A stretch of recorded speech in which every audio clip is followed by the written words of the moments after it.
hand transfers onto your face, and that can cause more blackheads to form. Number 2, not taking your makeup off before bed.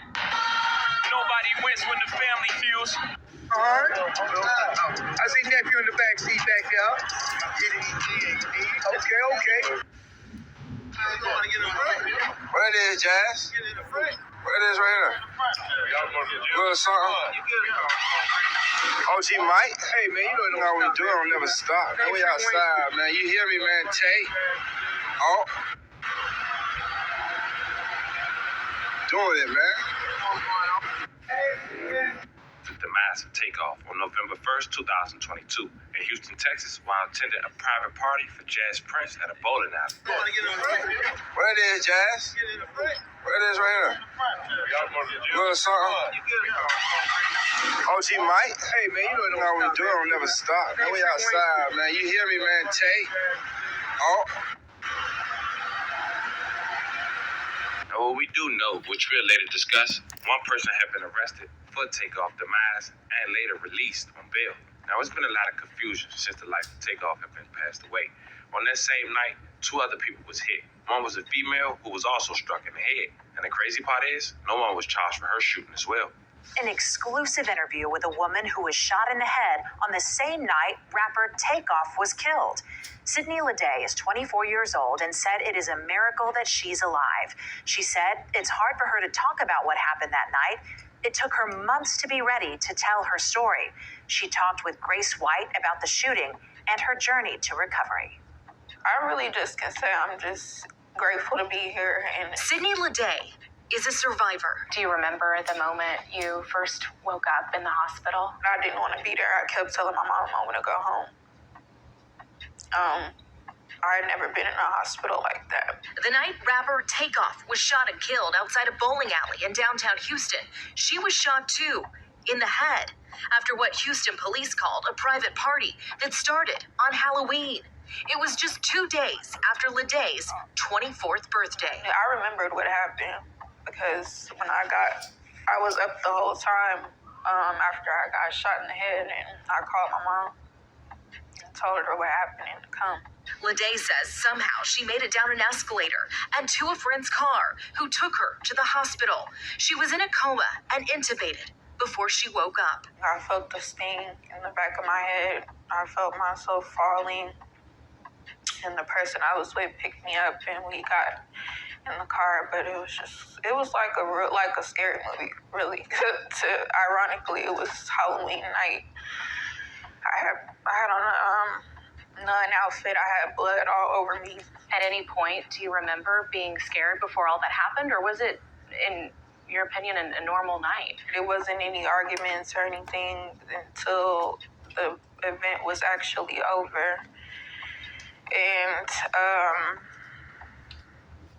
that's when I knew something was wrong, because I thought these people that were arguing was just playing from, like I said, the energy that was in the room before. Everybody was around the table playing a game of dice. So I thought it was just some friendly banter. But that banter turned into a shooting, sending the crowd running. And that's when Leday says she was shot. After a week in the hospital, she was finally released. What was it like when you went home? That's when the real stuff started. I had a panic attack as soon as I got home.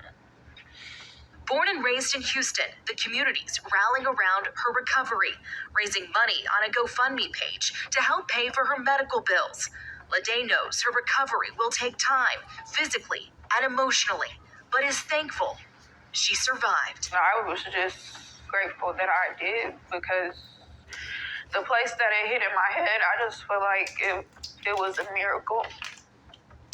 As you heard in the video, the girl had ended up having a coma, but thank God she survived and was able to tell her side of the story based on what she do remember. Now, prior to anyone being arrested for the demise of Takeoff or even associated with Takeoff demise, apparently DJ Academics had played a clip where he basically solved the entirety of the video. And one of the people that was in the video was a guy that go by the name of Lil Cam. Now, a month after the demise of Takeoff, Lil Cam was arrested. But Shocking to others, he wasn't arrested for the demise of Takeoff. In fact, it was only for a firearms charge. Grammy-nominated rapper Takeoff was shot and killed in Houston. A man who was there that night has been arrested on gun charges. Cameron Joshua has not been charged in Takeoff's death. He made his first court appearance this morning. KPRC2's Rochelle Turner lays out what's expected to happen next. The attorney representing Cameron Joshua says he was at the club but has nothing to do with the shooting.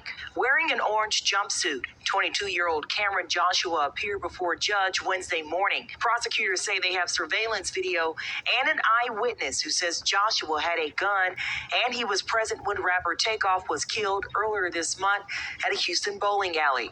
No one has been charged in Takeoff's death, but Joshua is facing 2 charges of carrying a weapon. We believe Cameron Joshua has been appropriately charged in this case, and we're continuing our investigation into the death of Takeoff. His attorney, Christopher Downey, says the DA's office would have charged him in the shooting if they believe he was involved. I haven't seen anything to suggest that Cameron Joshua had anything to do with the shooting.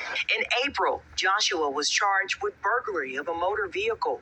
According to the Harris County Sheriff's Office, Joshua and a second suspect tried to burglarize a man's car at a gas station in Northwest Harris County. As for today's case, Joshua's bond hearing is scheduled for next week. Mr. Joshua was on bond for an unrelated matter, possessing a fake ID, and the case was reset to determine conditions of bond, whether he'll be held at no bond because he's alleged to have committed an offense while on bond, or whether he'll be given a reasonable bond. Downey did not say if Joshua or Takeoff had any prior relationships. He also wouldn't say if his client was playing dice. We will continue to follow this story and keep you posted on when his next bond hearing will be. Reporting from downtown, I'm Rochelle Turner, KPRC 2 News. Now, apparently, Lil Cam had ended up making bail. But shortly after, the internet detectives had dug up old tweets from Lil Cam that indicate that he did dislike the Migos. In 3 of Lil Cam's tweets, he wrote on May 12, 2019, Miami got an end jam in the Quavo song, word for word.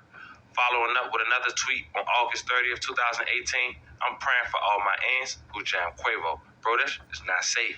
Big Cam also wrote on August 10th, 2018, something wrong with you if you jam Quavo. Now, as expected, some people thought that was a clear motive in itself. But, shocking to the public, a month after, they would end up making another arrest. A local DJ named DJ Pat had ended up being arrested for the demise of Takeoff. And he wasn't even in none of the clips that DJ Academic showed or on the videos, according to the news. First tonight and happening right now, the man accused of killing Migos rapper Takeoff is facing a judge. This is a live look at Patrick Clark in court at this moment, having his rights read to him as we speak. And investigators believe they caught him before he had a chance to flee to Mexico. 33-year-old Clark is charged with murder after police say he opened fire during an argument over a dice game at a party Takeoff was attending in downtown Houston. Takeoff was hit, even though police say he had nothing to do with that dice game or the argument. Matt Doherty, live outside the Harris County Jail in downtown Houston with the latest. Matt? Yeah, I'm not sure if you could tell from that live video, but he was chaperoned by about 10 officers. That's not normally how things go over here. We're told that he was separated from all of the other inmates and made his appearance very last. The only meal kit with